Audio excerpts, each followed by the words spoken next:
Good afternoon and welcome to Building Boston and Beyond. I am your host, Lydia Rivera. Each month we work to inform our viewers from the status of projects underway in and around Boston to programs and organizations that provide resources to improve the quality of life for residents. Neighborhood news, which is important to all of us.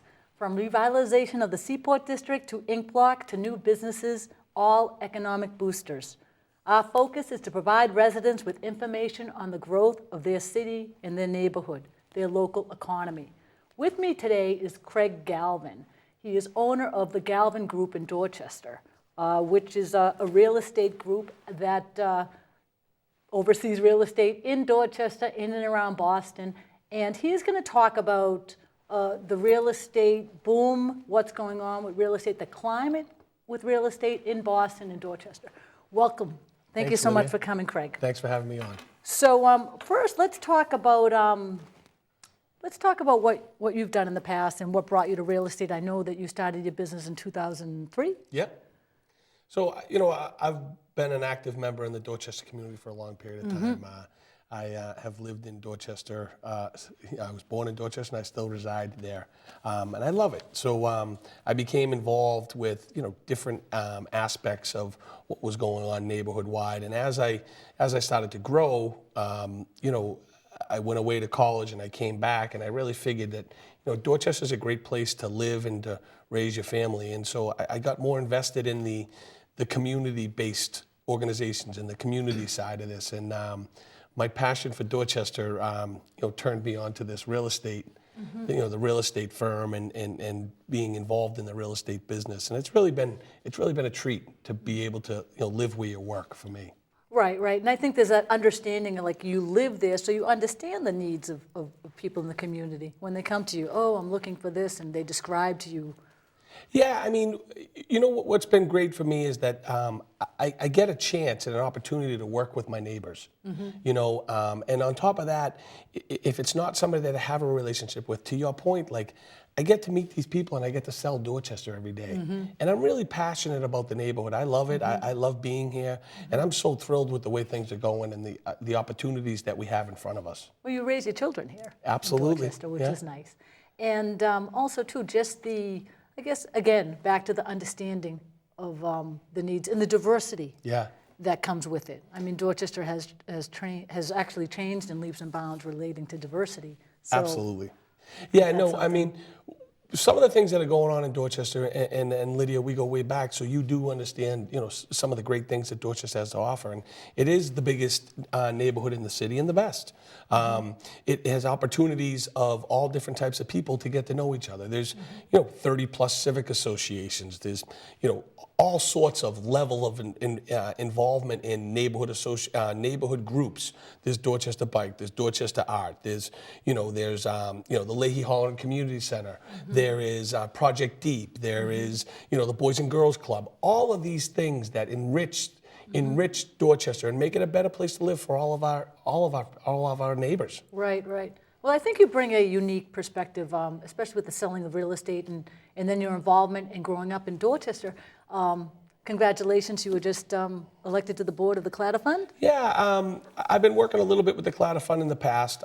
They do great things, countrywide, they do great things. And I've always been involved. I served as the vice president at the Leahy Holland Community Center. I've been involved with Project Deep, helping them, with their missions and their goals, and that's a great place to be.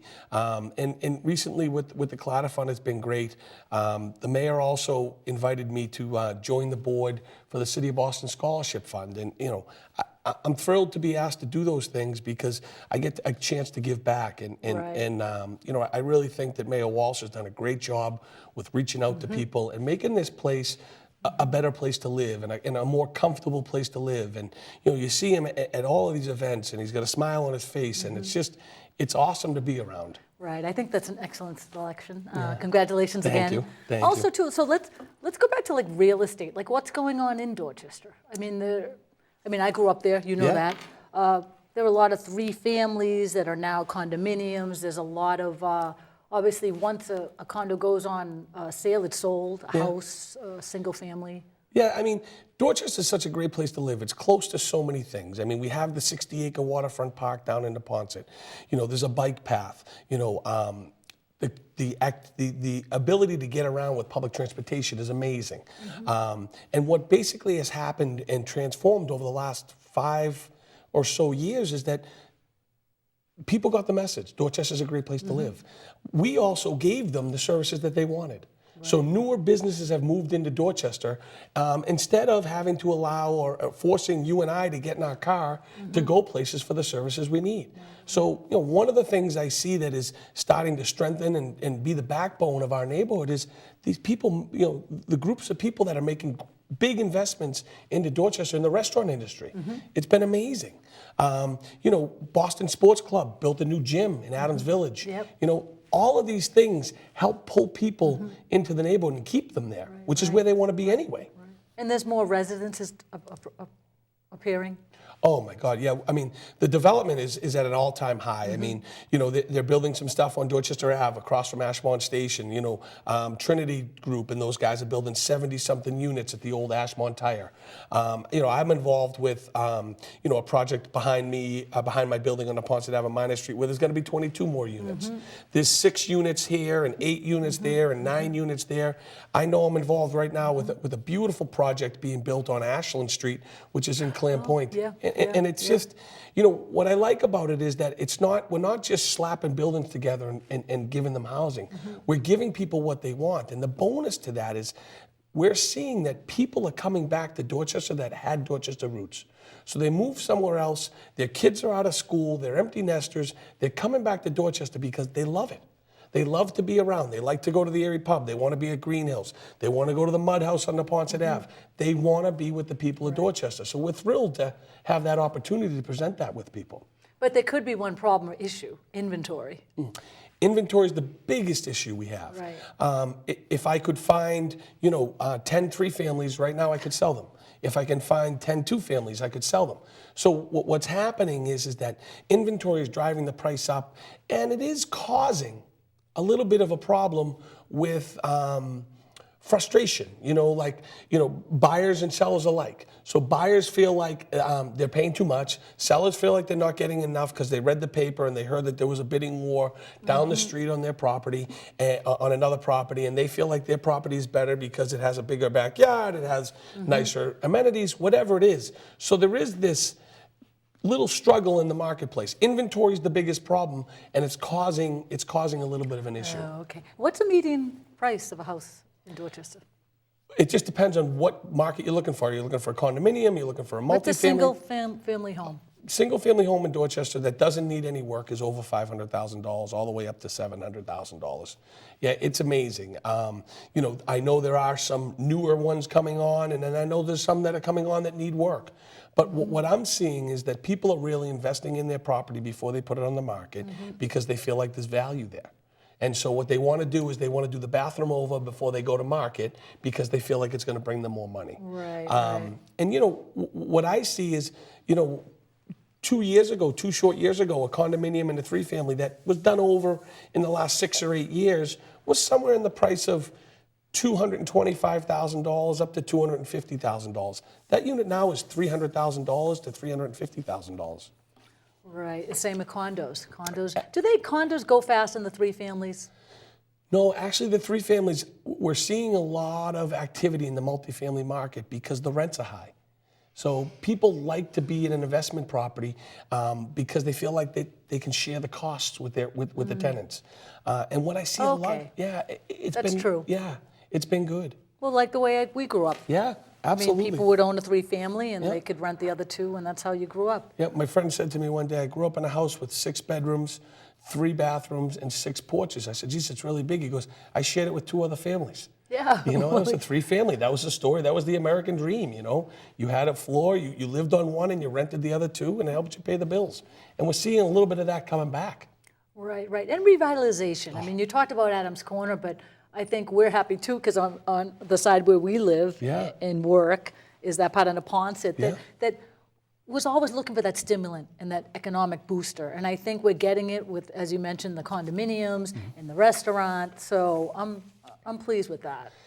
I'm thrilled, right? So my point is that, in Dorchester, we always went other places to get the services we wanted. So, like I said, it's been a good place. The different sports, the different activities that are involved in Dorchester are keeping people there. Right? So the homeowner is saying to himself, he's now weighing, do I leave this community where my kid plays hockey or my kid plays football, or they love the basketball program, or they have opportunities with the skiing program, or any of these things, the Dorchester Pop Warner, or any of this stuff, and they're saying to themselves, should I leave this community to go somewhere else, or do I like this so much that I want to stay? So we're seeing that, and people are staying because that's an opportunity. So you've seen that they've put together that Neponset flag football. So for the kids, and that's awesome, right? But what that does is not only is everybody down there with the rink and the flag football, they also use the local businesses. Mm-hmm. They use the Mud House. They walk over there for a cup of coffee and a muffin. All of these things are great for us, and they're great for the community because we can stay where we want to be. Right, and the resources are there. It's amazing. Like I said, and Mayor Walsh has done an awesome job with different things coming to the city of Boston, and especially Dorchester. Roads are improving, parks are improving, all of those things that keep people here. The DCR has done a wonderful job with Pope John Paul Park, 60 acres with a canoe launch, a bike path. They're expanding that into Port Norfolk, and that land that you and I knew was waterfront was covered with trees and shrubs, and it's not that way anymore. It's now open to the community. Right. There's actually no need to live anyplace else, right? Agreed? I couldn't agree more. Well, thank you so much for coming on the show. No problem. It's and my I wish pleasure. you the best of luck in your you. business, but you're doing great, and I'm really, really happy for what you do for the community. Thank you. Because I really see a lot of it, and it's quite evident what you contribute. Thank you. So thank you so much, and please join us later for our next guest. Thank you.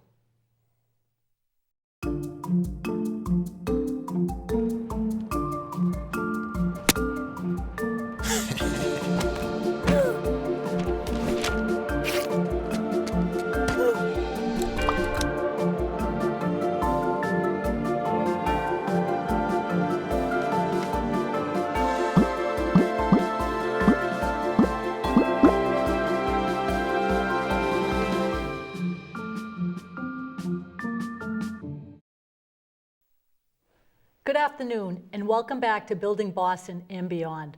The second half of our show focuses on public service.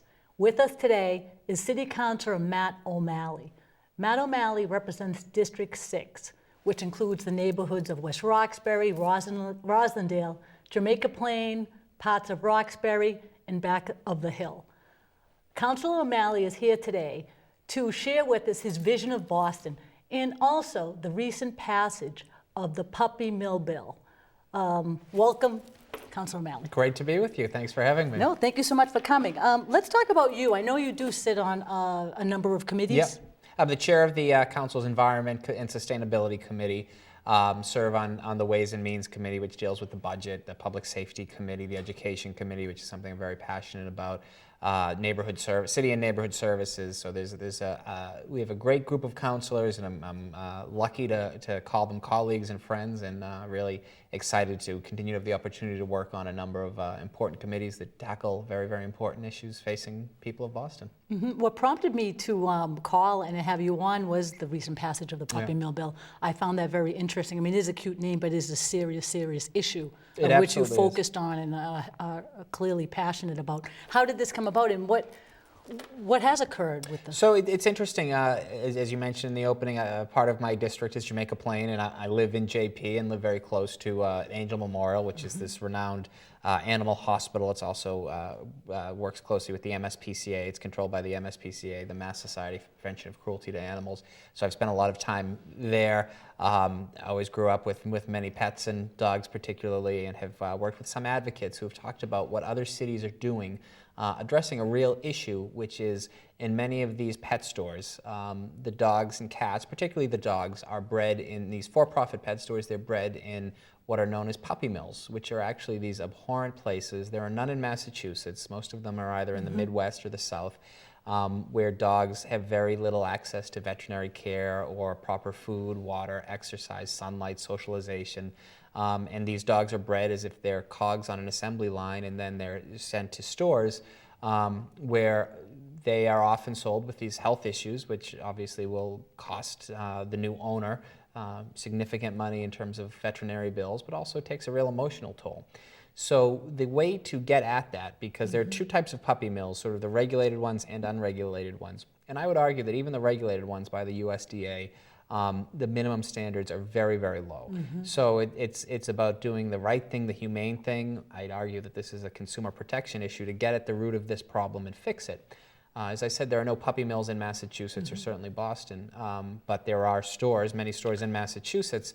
So by following the lead of 120 other cities, last week Boston was able to pass unanimously through the council and then signed by the mayor, that afternoon, a bill which will prevent the sale of not only dogs but cats and rabbits as well in pet stores. Right. That's one piece of the bill. The other piece is that we're seeing more than anecdotal evidence of pets being sold on the sidewalk or in parking lots. The MSPCA has example after example, as does the Animal Rescue League and the city's own shelter, where these animals are just sort of bred and sold illegally. Before last week, there was no prohibition of selling dogs on the sidewalk or these pet stores. So what this bill will do, it prevents the sale and will hopefully continue to spread so that we can fix this really, really widespread problem. So the support of the animal advocates was huge. It was absolutely a coalition. MSPCA, Animal Rescue League, the Humane Society, the Campaign to Stop Puppy Mills, Best Friends, all came together and were able to work. And make no mistake about it, this was a difficult bill to pass because the opponents of it, the pet store industry, are very well funded, very well coordinated. We introduced this on a Monday. By Tuesday morning, there were lobbyists in from Washington, D.C. trying to defeat this. They enlisted, business organizations saying this is anti-business.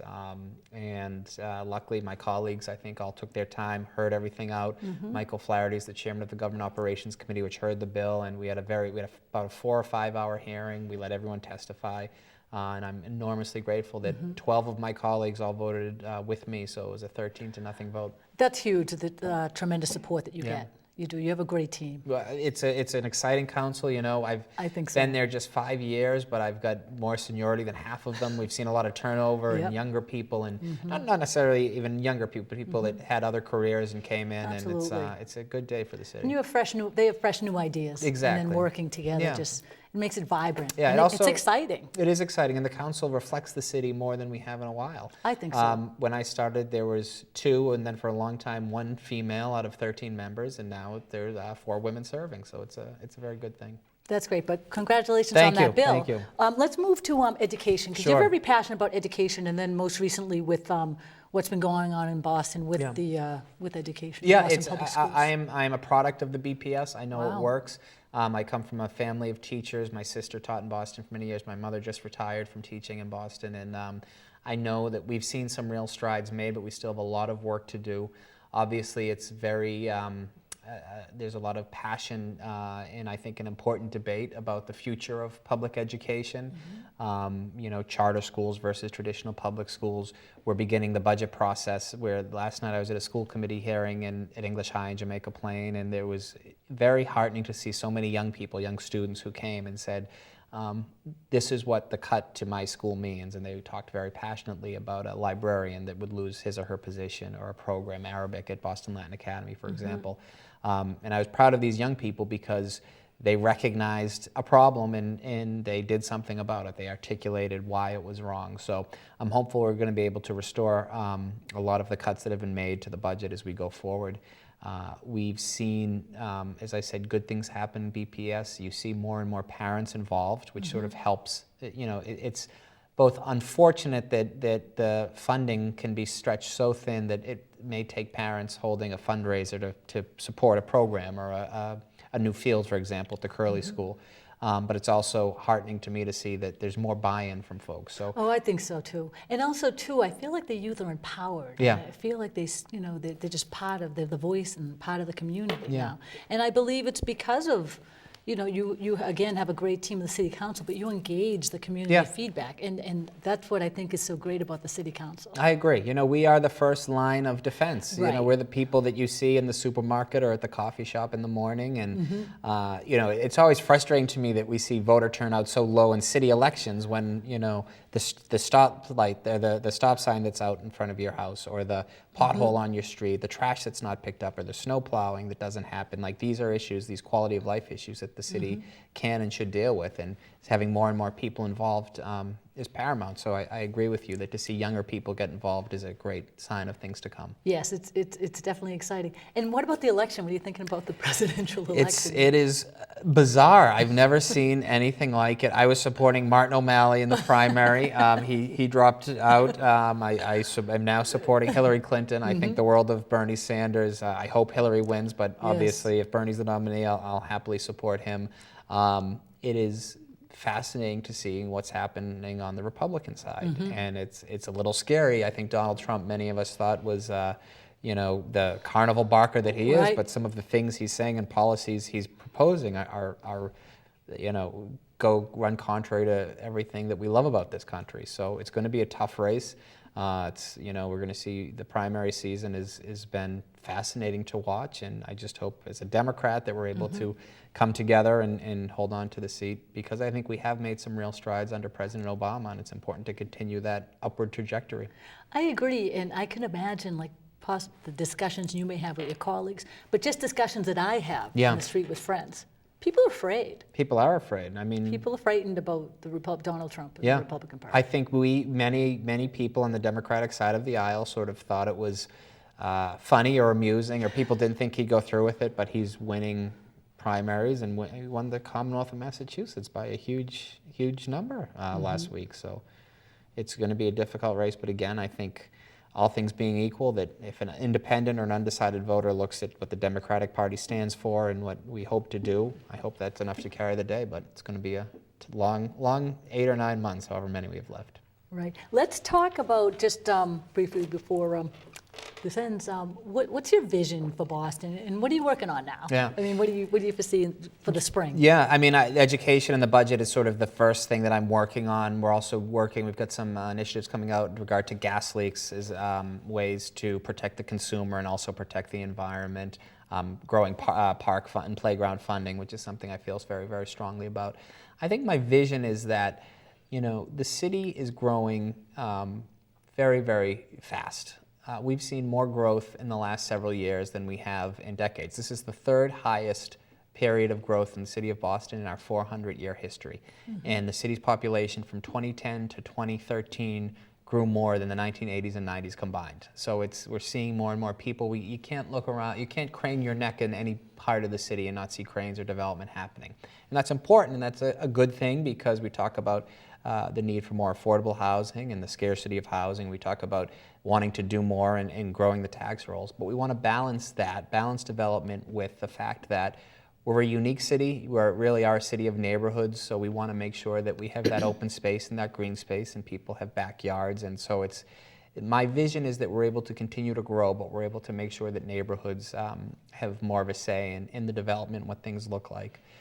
Just down the street, you know, is Eggleston Square, which is part of my district, and I know the BRA has been doing a corridor study on Washington Street from Eggleston Square to Forest Hills, where we're seeing remarkable growth, and we want to make sure that that's done right. Moreover, in West Roxbury, and I've been working with the Main Streets and other folks that want to talk about a visioning system, so how we can grow and make sure that the city grows, but we're also able to protect the integrity of the neighborhoods. And part of that, and key to that, is public transportation. Oh, without question. What are your thoughts on the recent fare increase? It's I mean, disappointing. well-needed Yeah, to it's improve the infrastructure, but it's one of these things where this isn't our first rodeo. We've Right. seen this before, and you know, I was very lucky. I went to college in Washington, D.C., and I often cite the metro as an example, which is done on a zone system. So if you go from Forest Hills to Green Street, or Forest Hills to Stony Brook, as opposed to Forest Hills to, you know, Downtown Crossing, or State, you're gonna pay less because it's a shorter fare. It is more expensive, but it's also a heck of a lot more reliable, cleaner. And I think people aren't necessarily against paying a little bit more as long as it's done right, as long as it's done right, and as long as the predictability is there. Agreed. I thought Governor Patrick's major transportation bill several years ago was the right way to go, and I appreciate his efforts and his leadership on that, because we need to invest. You're right. You know, it's not only good for the environment, good for the taxpayer, but if we can have a robust and reliable public transit system, the city will be so much better for it. So I give Governor Baker credit now. I know he's been focused on this, but there's a lot of work we need to do. No, absolutely. And also, too, with regard to the Orange Line, it runs through your district. Yeah. And that's so important. My knowledge of the commitment and the funds available to build, 284 orange and red line cars ready to come into the city of Boston, probably 2019. I mean, so those are great improvements that you can advocate for and share with your constituency. Yeah, and the other thing is, we need to explore more public-private partnerships. We've seen the new station that New Balance is building over in Brighton. I think that's a great example of leveraging public-private partnerships together to ultimately create a system that's going to benefit the commuter or the subway rider or train rider. Now, we actually don't have any more time, but I think we should have you back, because I'd I love would to talk love to you about to, the absolutely. private-public partnerships. I mean, that's huge, and that'd be something that you as a group with your team Yeah, could really when we're promote seeing for. this development happening in the city, when we're seeing more and more companies like GE that want to come, that's a good thing, and that brings jobs, and that increases the tax base. But we also ought to use that as an opportunity to public transit right off the bat, to increase services and reliability, and make sure that we can use that. That's going to, more and more people would use the T if they had a higher degree of confidence in it. It's true. And I know there are very, very good people and smart people and dedicated public servants that work there, but as the government, both the city and the state, we need to make sure that the funds are available. Right, and make smart investments. Absolutely. Absolutely. Thank you so much. Thank you. This was Thank you. great. I will really be back. appreciate it. Oh, absolutely. Thank you so much. And thank you for joining us today.